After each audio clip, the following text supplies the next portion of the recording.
Tudo bem, gente? Vamos para mais uma aula de Química, nessa ocasião estudando sobre os sais. A gente já viu dentro de funções inorgânicas os ácidos, as bases, e agora vamos estudar os sais. Muito comum no nosso dia a dia, né? Ninguém vai dizer que nunca ouviu falar sobre essas substâncias. Por exemplo, o sal de cozinha é uma dessas substâncias que a gente usa no nosso dia a dia, tanto para tempero, usa como tempero, né? Como também usado para conservação de alimentos, não é verdade? Então, além do sal de cozinha, a gente tem ainda outros sais que são utilizados em outras áreas, como por exemplo o carbonato de cálcio, que é o CaCO3, presente nos mármores e no calcário, o sulfato de cálcio, CaSO4, que compõe o giz e o giz escolar e gesso, né? Os sais, eles são resultados da reação de um ácido com uma base. Essa reação é chamada de neutralização ou salificação e forma água junto com o sal. Beleza? Então vamos lá.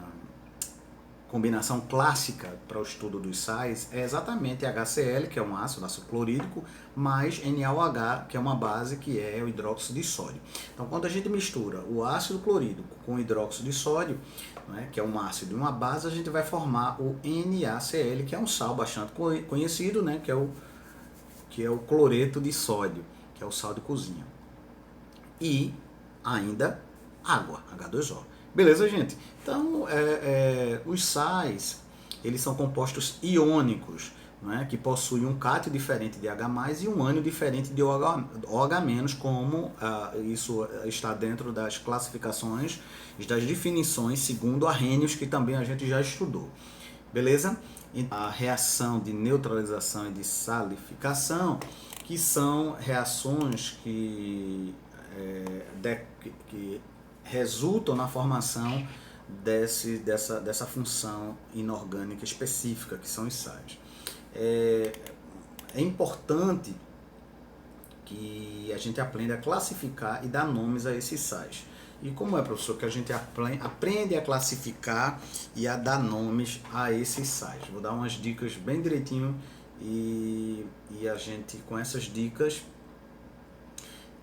a gente vai facilitar muito a nossa compreensão do assunto, tá bom? Então, os sais, eles são classificados de 3 tipos. Como eu disse para vocês, quando acontece a reação de neutralização, né, os sais, eles podem ser neutros, ou também chamado de normais, não é? Por que ele é chamado de sal neutro? Porque reagem todos os H+ do ácido e todas as hidroxilas, ou H- da base. Então, não sobra nenhum íon, não é, nessa reação de neutralização. Então, e quando isso ocorre, a gente chama de sais neutros ou normais. A exemplo disso é o NaOH, né, que é uma base, mais HCl, que é um ácido. A gente vai resultar exatamente no cloreto de sódio, que é um sal normal, mais H2O, água. E outros exemplos que a gente vai deixar em exercícios aqui para vocês entenderem bem direitinho. Então, quando a gente for dar o nome do sal, a gente vai ter que levar em consideração o ânion do ácido, né? A gente aprendeu no estudo dos ácidos que os ácidos eles podem ter a terminação hídrico, ou oso, ou ico. Lembram disso? A gente não viu isso? Não foi que os ácidos eles podem ter a terminação hídrico, ou oso, ou ico. Quando isso ocorre, a gente vai substituir respectivamente, ou seja, se o ácido ele termine hídrico, o sal vai ser eto. Se o ácido termine em oso, o sal vai ser ito. E se o ácido termine em ico, o sal vai ser ato, tá certo? Terá a terminação ato, né? Que é sempre a referência vai ser sempre o nome do ácido, tá certo? Lembre-se disso. Então, como assim? Vamos lá, vamos dar um exemplo. Não é? Ácido clorídrico, que é o HCl, mais hidróxido de sódio, que é o NaOH. Vou usar essa referência para a gente entender bem direitinho. Então, eu vou ter cloreto de sódio, que é o NaCl, mais água. não é? Porque o nome desse sal vai ser cloreto de sódio, professor. Vai ser cloreto de sódio porque, como eu disse, o ácido, a referência de nomenclatura vai ser sempre os ácidos, tá bom? Então, como o ácido é clorídrico, termina em hídrico o nome do ácido. Ácido clorídrico termina em hídrico. Então, como termina em hídrico, o sal vai ser chamado de cloreto. Beleza? Compreendido? Então, cloreto de sódio, que é o que resulta nessa combinação, dessa reação de ácido clorídrico com hidróxido de sódio. Beleza? Mais um. Ácido nitroso, por exemplo, que é o HNO2, mais hidróxido de potássio, que é o KOH. Então, lembram que o ácido sempre vai ser a minha referência para eu poder dar nomes ao meu sal, né? Então, nesse caso, eu vou ter ácido nitroso como o ácido de referência, e como ele termina em oso, o sal vai receber o nome de ito, né? Então vai ser nitrito de potássio, nesse caso em questão, mais água.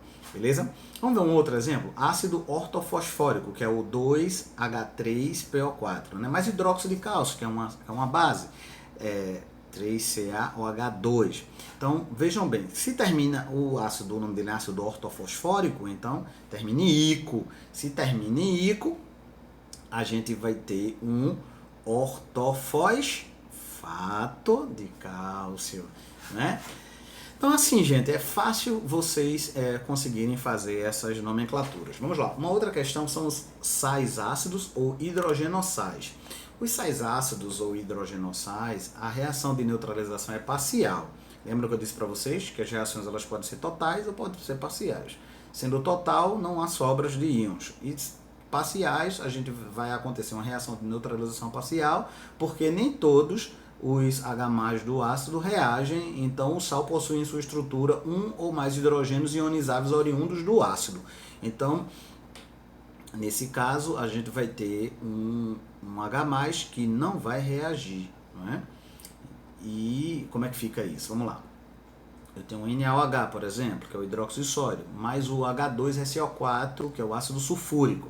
Então, quando eu fizer essa reação, o que é que vai me resultar? Vai me resultar num NaHSO4, que é um sal ácido mais água. Porque lembra que eu falei para vocês que sempre dessa junção a gente obtém um sal e água, não é? Então, o nome dos sais ácidos vai ser semelhante aos sais normais, mas com a indicação do número de H+, tá? Pelos prefixos mono, di, tri e etc. Beleza? Vamos lá. Então, o sal vai ser igual ao prefixo do número de H+, mais o nome do ânion, mais o sufixo eto, ito ou ato de nome do cátion. Vamos lá? Então, por exemplo, ácido sulfúrico, H2SO4, mais hidróxido de sódio, que é o NH, a gente vai ter o monohidrogenosulfato de sódio, que é o NHSO4, mais água, que é o que resulta dessa reação. Beleza, gente? Viu que não tem bicho de 7 cabeças, né? Não tem mesmo. Vamos ver agora um exemplo de ácidos básicos ou hidroxissais. Então, como é que acontece isso? Veja, um ácido básico ou hidroxissal. Então, tem um CaOH2, que é uma base, né? Mais HCl, que é um ácido clorídrico. Vamos lá, o que resulta em um CaOHCl, que é um sal básico, mais H2O. Então, porque as reações de neutralização parciais, nesse caso, resultam num hidroxissal ou um sal básico, é porque nem todas as hidroxilas elas reagiram. Então, o sal ele vai ter em sua estrutura uma ou mais hidroxilas. E como é que ficaria o nome dos sais básicos? Vai ser semelhante dos sais normais, indicando, porém, o número de OH- em sua estrutura. Se tiver um H-, ele vai receber um mono. Se tiver 2, di, né? Se tiver 3, tri e assim por diante. Beleza, pessoal? Vamos lá ver um exemplo para a gente compreender isso melhor. Então, ácido clorídrico, que é HCl, mais hidróxido de cálcio, por exemplo. Então, quando eu fizer essa reação, eu vou obter reação de neutralização parcial, porque vamos ter uma sobra de hidroxila, e nesse sentido, o nome desse sal vai ser mono, porque sobra uma hidroxila, e hidroxicloreto de cálcio. Tá certo? Perfeitamente assim, não vai ter motivo para você se estressar, se aperrear, porque é facinho você fazer esse tipo de análise, certo?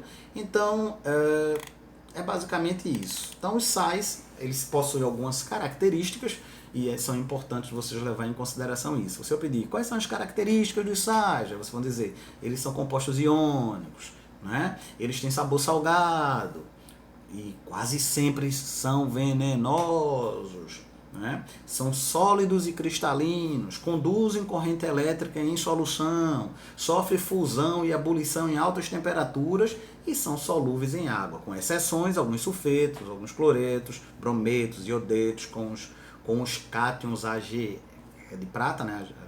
Mais Hg2 e Pb2+, entre outros. Beleza? Sempre essas definições são segundo o grande Arrhenius, que nós já estudamos em aulas anteriores. Tá bom, pessoal? Espero que vocês tenham entendido, tenham compreendido.